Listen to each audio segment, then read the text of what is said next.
Minsan, nagpa siya ako magbakasyon sa isang maliit na baryo sa probinsya ng nanay ko, sa Albay, Bicol. Matagal ko nang naririnig yung tungkol dito mula sa mga kakilala ko sa syudad, pero wala akong ideya kung anong klaseng buhay meron sa Albay. Hindi pa kasi ako nakakapunta doon o dinadala ni nanay. Isa itong tahimik na baryo na nasa gitna ng gubat, punong-puno ng kalikasan.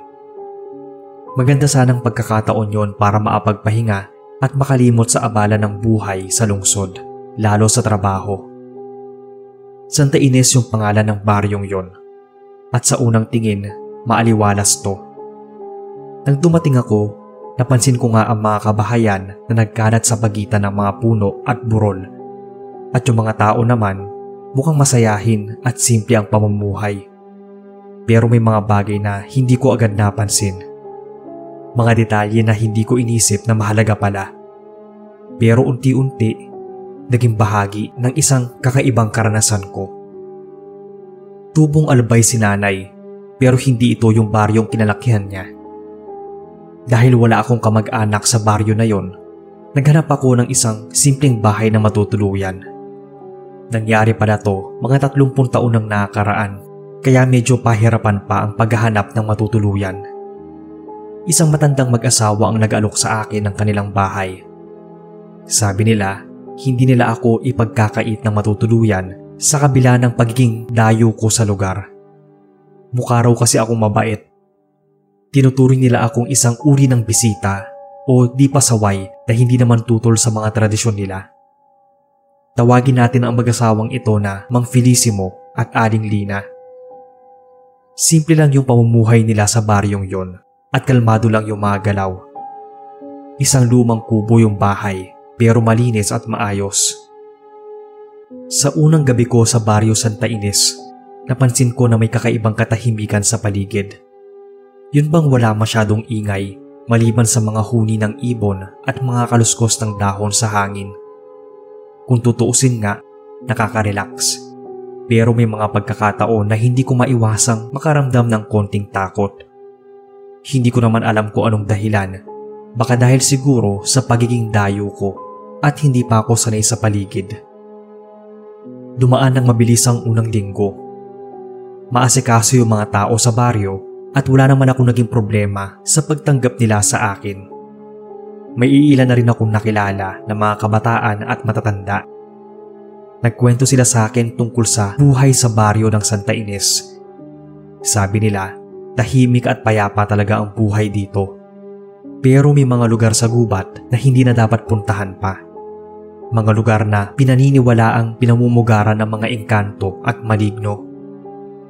Kung sa lungsod ay pawang mga urban legends lang ang mga ganitong kwento, dun sa probinsya, tila may katotohanan sa mga to. Madalas, may mga alingaw-ngaw sa baryo tungkol sa mga nawawalang dayo at tungkol sa mga nilalang na hindi matukoy.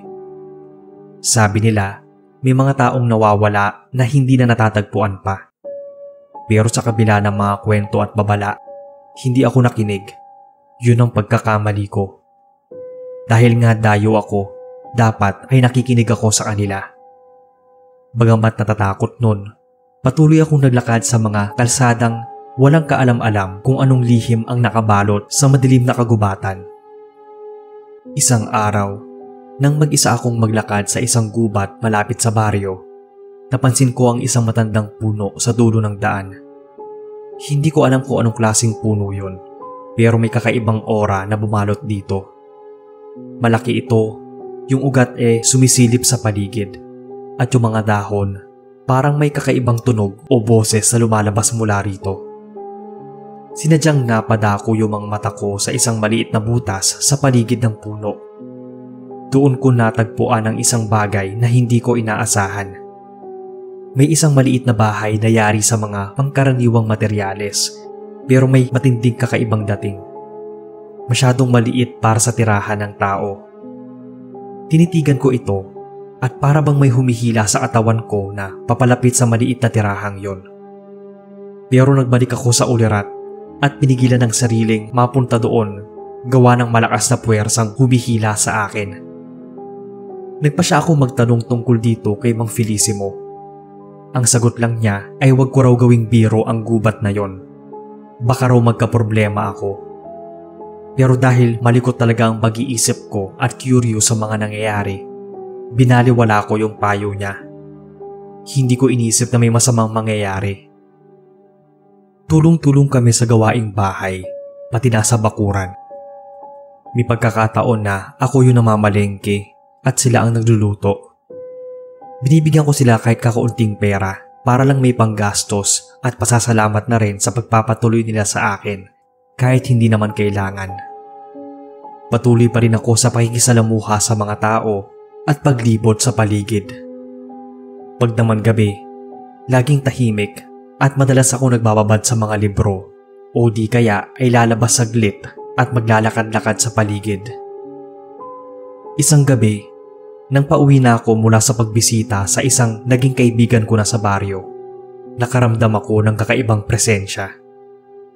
Pagdating ko sa tapat ng bahay, napansin ko na yung mga puno sa paligid ay para bang nag-ibang anyo. Tapos may mga anino na naglalakad sa likod ng mga puno. Nagpatuloy lang ako patungo sa bahay. Pero habang papalapit ako, may narinig akong kaluskos sa mga halaman at mga damo. Tumigil ako saglit at pinilit na tumingin sa paligid. Pero wala naman akong nakitang iba. Mabilis na akong pumasok ng bahay at agad sinara ang pinto. Kahit na ganon, hindi pa rin mawala yung pakiramdam ko na may sumusunod sa akin. Ramdam ko yung nginig sa buong katawan, parang may hindi tama. Minsan, habang nagpapahinga ako sa loob ng kwarto, may narinig akong parang naglalakad mula sa labas ng bahay. Malakas at magaspang yung tunog ng mga yon na parang may pumapalibot. Lumapit ako sa bintana at sumilip sa labas. Doon, may nakita akong isang pares ng mata na nakasilip mula sa dilim. Yung para siyang nakalutang sa dilim, mamula-mula na nagliliwanag. Kahit may takot, kumuha ako ng flashlight at sinadyang tunguin yung pinto. Nang buksan ko to, naabutan ko ang isang katangkarang nilalang. May kaputian ang kanyang katawan at yung mga mata niya nagliliwanag sa pula. Nang bigla itong naglaho na parang bula. Nakaramdam din ako ng biglang pag-antok kaya dali-dali akong pumunta ng kwarto para matulog. Nang magising kinabukasan, naalala ko yung nangyari ng gabi. Kaya nagtanong ako kay Mang Felicimo kung ano yon at bakit yun nangyari. Tinanong ko rin kung nangyari na ba yon sa baryo nila. Ang sabi niya sa akin ay nasa paligid lang daw sila. Hindi raw dapat ako gumala-gala tuwing gabi. Kapag daw pumunta ako ng gubat o sa malapit lang doon, baka kunin daw ako ng mga engkanto. Kinilabutan ako sa sinabi niya. Isang gabi, madilim na talaga nung naglalakad na ako pauwi. Napasarap kasi ang kwentuhan ko sa isang kaibigan kaya hindi ko na namalayan ang oras. Habang naglalakad, nakaramdam ako ng malamig na hangin na dumaan sa paligid. Malapit lang yung kagubatan sa nilalakaran ko. Yung gubat na pinamumugaran daw ng mga maligno at engkanto. Lumayo ako ng dinadaanan, pero para bang hinahatak ako ng gubat na yon papalapit dito. Yung para ba ako nitong gustong papasukin. Napansin ko rin yung kakaibang liwanag sa mga puno at may ilang mga matang naamasin mula sa dilim. Dahil sa takot at kaba, binilisan ko na ang pagtakbo at lumayo mula sa kagubatan na yon.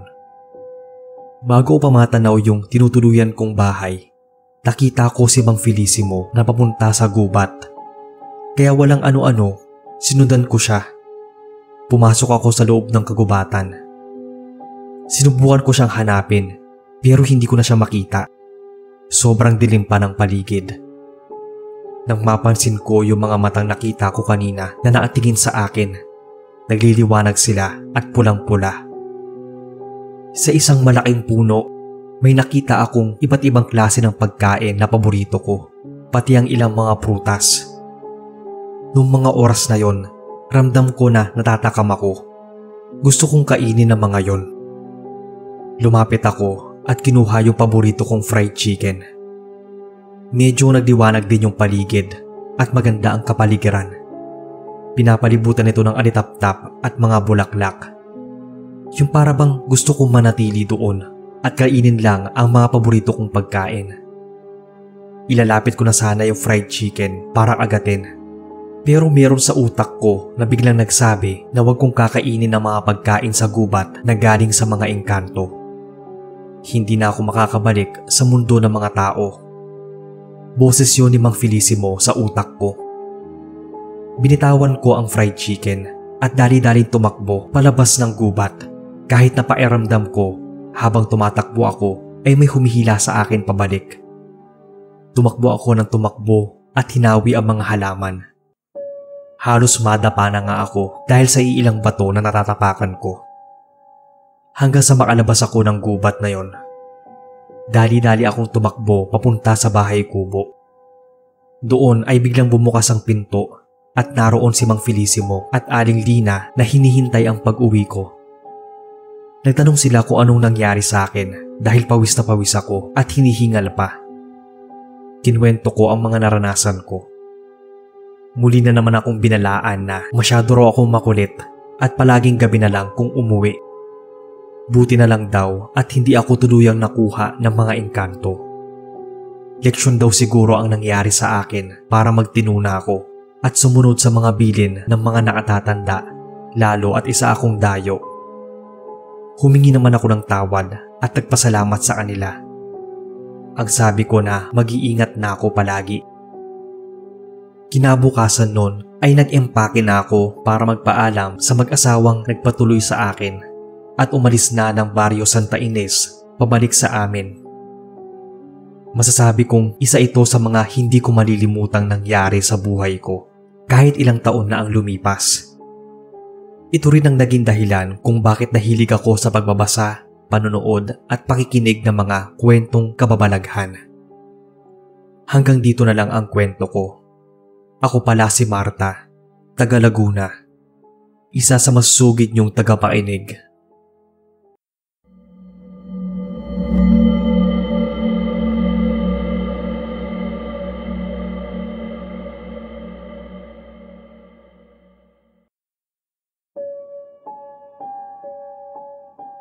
Magandang gabi boss sa inyo at sa lahat. Tawagin na lang akong AK at may kukwento lang ako. Isang karanasan na hindi ko malilimutan ay nang magpunta ako sa isang lugar sa Santa Rosa, Laguna. Gusto ko kasi ng katahimikan at pagpapahinga mula sa sunod-sunod na pagtatrabaho. Pero may naririnig akong kwento tungkol sa isang baryo doon. Isa na rito yung tungkol sa mga aswang. Hindi naman daw totoo yon. Pero para sa taga-baryo, kailangan mo sigurong maranasan para mapaniwalaan mo. Nang maarating ako sa lugar, okay naman ang lahat. Doon ako tumuloy sa maliit na bahay nina lolo at lola sa side ng tatay ko. Medyo matagal ko na silang hindi nakikita at ilang taon nang nakakaraan nang lumipat sila ng Santa Rosa. Tinulungan at inalagaan nila ako. Magaan ang pakiramdam ko kina lolo at lola.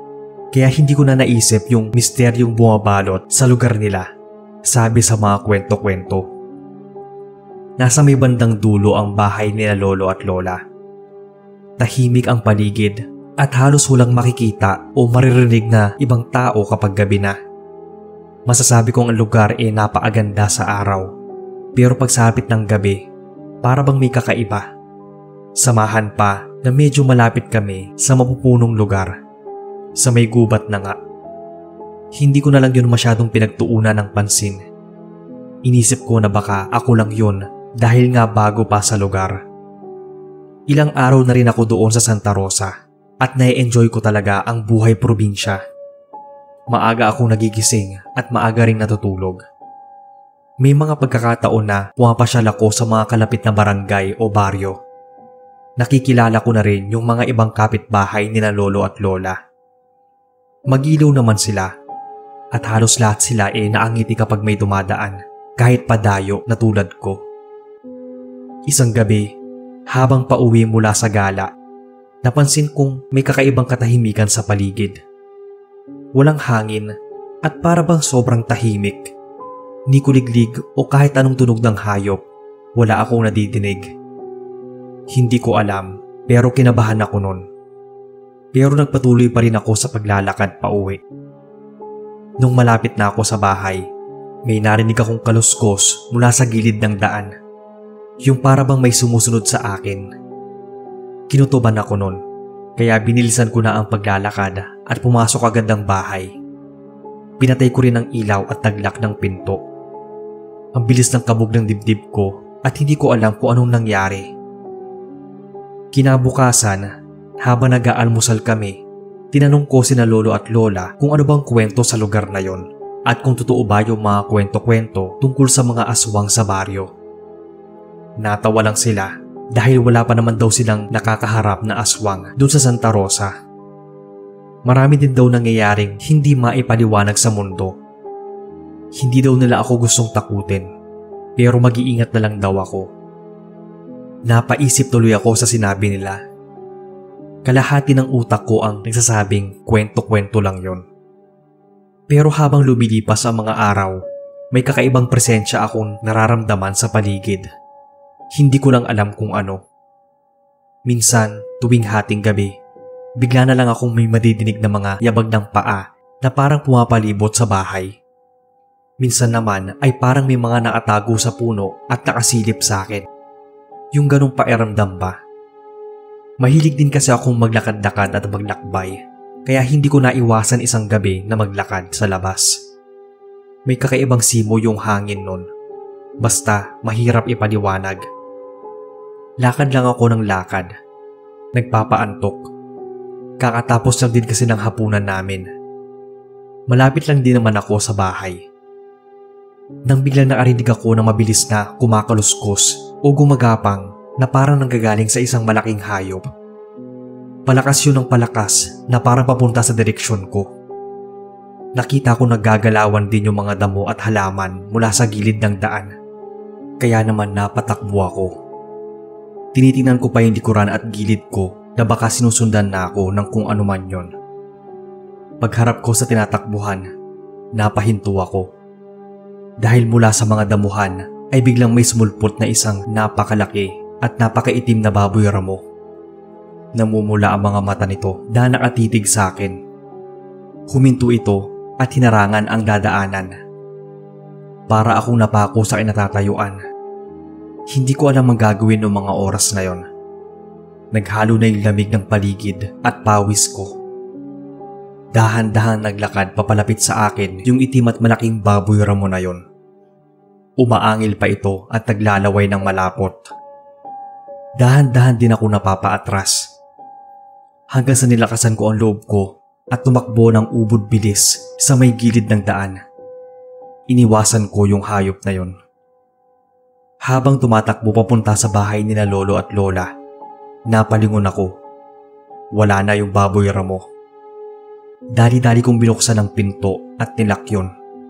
Pinagsasara ko rin ang mga bintana. Nagulat sina lolo at lola sa inasta ko.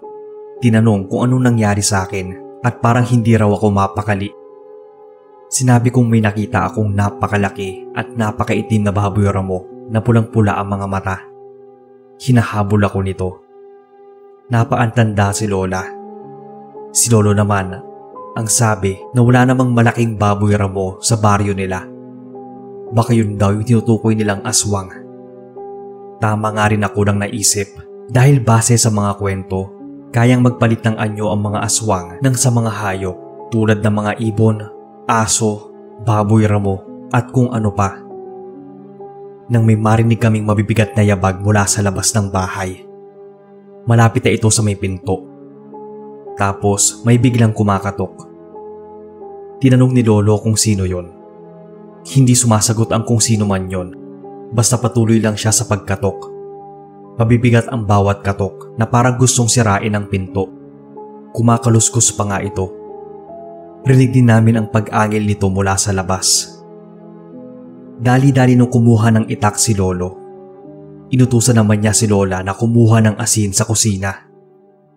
Binuksan nila ang bintana na malapit sa pinto. Sa kanila pinagsasaboy ng asin yung nilalang. Tapos si lolo naman, winasiwas yung itak niya.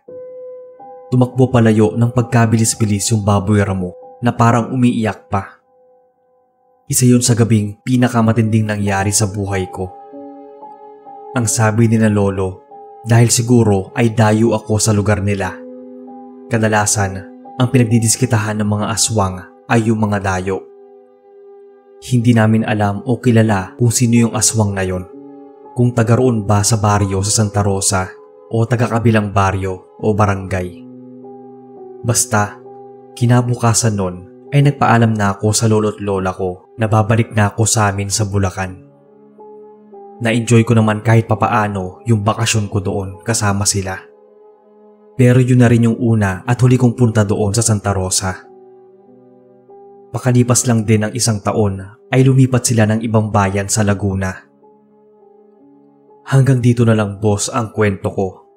Sana ay mabasa ninyo.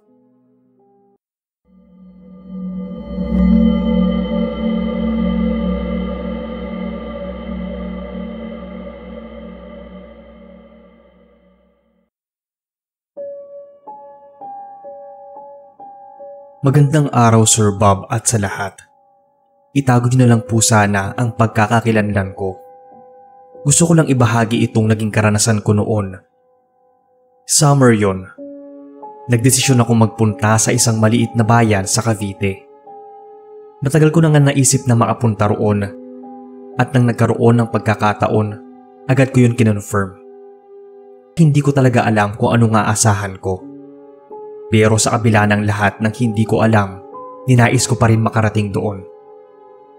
Habang papalapit ako sa bayan, naramdaman ko ang kakaibang katahimikan sa paligid.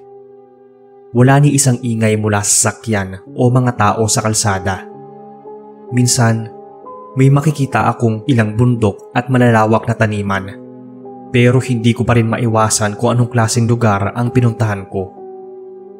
Nagpatuloy ako sa paglalakbay hanggang sa makalapit ako sa mismong bayan. Ang unang tumambad sa akin ay isang lumang tulay. Nang dumaan ako, naramdaman ko ang malamig na hangin na dumapo sa mukha ko kahit na mainit naman ang panahon. Pero hindi ko maiwasang makaramdam ng kalungkutan. Tumigil ako sandali para magpahinga.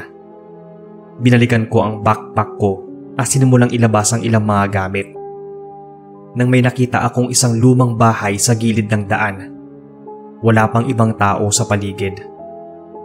Na-curious ako kaya naglakad ako papalapit sa bahay na yon. Mukha na yung abandonado at kahit na ang mga bintana ay balot ng alikabok. May kakaibang naramdaman ako sa loob-loob ko. Yung para bang tinatawag ako ng bahay na yon. Mabilis ko yung nilapitan at sa isang iglap natagpuan ko na lang ang sarili ko sa harap ng pintuan. Bukas ang pinto at wala ni isang tao sa loob. Meron lang yung mga lumang kasangkapan at mga kalat na hindi na naalagaan. Pero may isang bagay na hindi ko naintindihan. Sa kabila ng pagiging abandonado ng bahay na yon, para bang may buhay ang nandoon.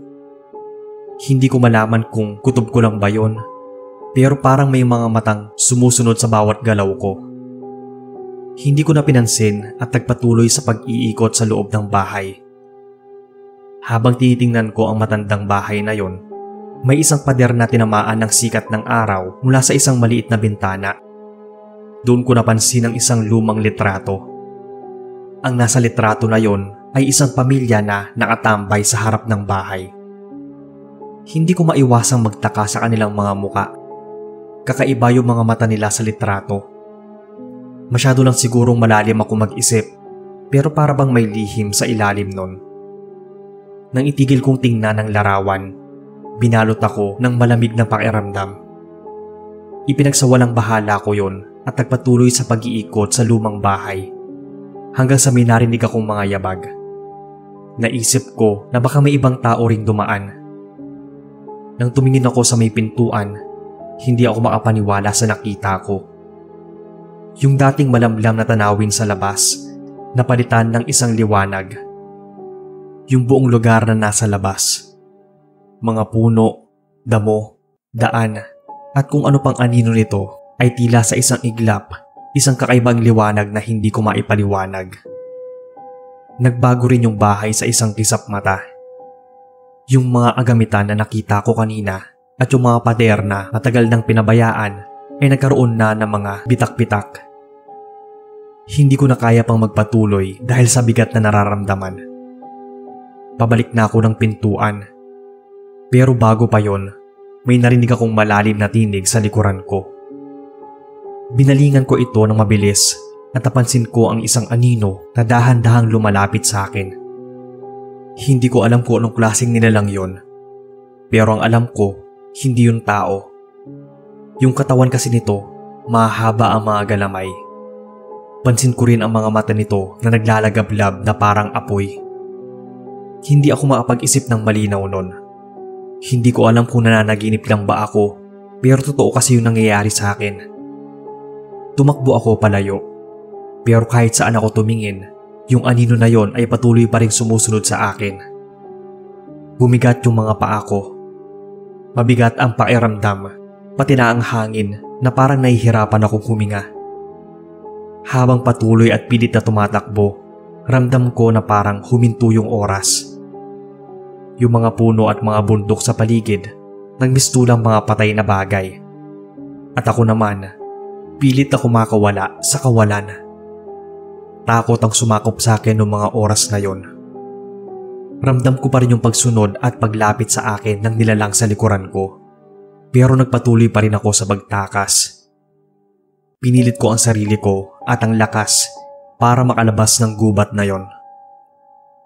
Nang maatawid ako sa isang maliit na ilog, nakakita ako ng malawak na kalsada na para bang bigla akong nakawala mula sa isang masamang panaginip. May nakita siguro akong isa o dalawang tao mula sa malayo, pero may liwanag mula sa mga poste na nagsilbing gabay. Medyo hilo pa nga at sumakit ang ulo dahil ang pakiramdam ko noon, lahat ng nangyari ay isang panaginip lang.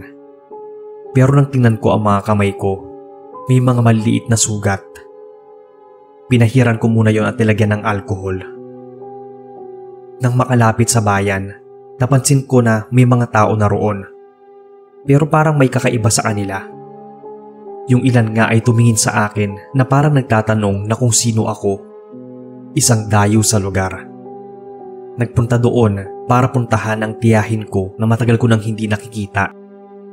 Maganda rin daw kasi ang tanawin doon, na tamang-tama dahil noong mga panahon na yon, kapayapaan ang hinahanap ko mula sa gulo ng buhay ng Maynila. Hindi ko matukoy kung bakit, pero may pakiramdam akong hindi ako tanggap doon. Wala akong nakilala ni isa. Hindi ko na nga alam kung yun pa rin ba yung lugar na tinutukoy ng tiyahin ko kung saan siya nakatira. Hindi na kasi siya nakapag-asawa at walang anak, kaya mag-isa lang siya namumuhay. Unang beses ko rin maapunta ng Cavite at sa lugar na yon na nasa dulo pa pala. Nagtanong-tanong ako kung kilala ba nila yung tiyahin ko. Subukan ko raw magtanong doon sa may dulong kanto. Habang nilalakbay, isang medyo may katandaan ng babae ang lumapit at humarap sa akin. Yun na yung tiyahin ko. Agad niya akong niyakap at yun din ako.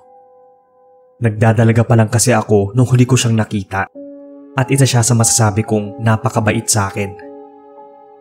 Nagkwentuhan kami sa aming mga buhay at tungkol kay tatay na kapatid niya. Hanggang sa naikwento ko sa kanya yung nangyari sa akin habang papunta ako sa bayan nila. Binalaan niya ako na hindi daw yun talaga ang daan papunta sa bayan. May iba pang daan na mas malapit at mas safe. Baka ibang daan daw yung tinahak ko. Balita kasi na marami ng dayo ang naliligaw at napaglalaroan ng mga elemento ng gubat. Baka raw napaglaruan ako ng mga elemento kaya ganoon ang nangyari sa akin. Hindi nga rin kataka-taka dahil hindi naman siya panaginip. Talagang nangyari yun sa akin at nasaksihan ko. Matapos ng ilang araw na banding sa tiyahin ko, paglilibot sa tahimik at magandang lugar, ay nagpa siya na akong umuwi. Pero sinamahan na niya ako para ituro ang tamang daan papunta at palabas ng bayan, papunta sa terminal. Mas gusto raw niya kasing manirahan doon dahil payapa siya, tahimik at walang gulo. Kada taon ay dumadalaw ako sa kanya, magpasa hanggang ngayon. Pero iniiwasan ko na maligaw at mapunta ulit doon sa gubat. Hindi ko na lang ho sasabihin kung saan yung maliit na bayan na yon sa Cavite. Hanggang dito na lang po, Sir Bob. Sana ay mabasa ninyo.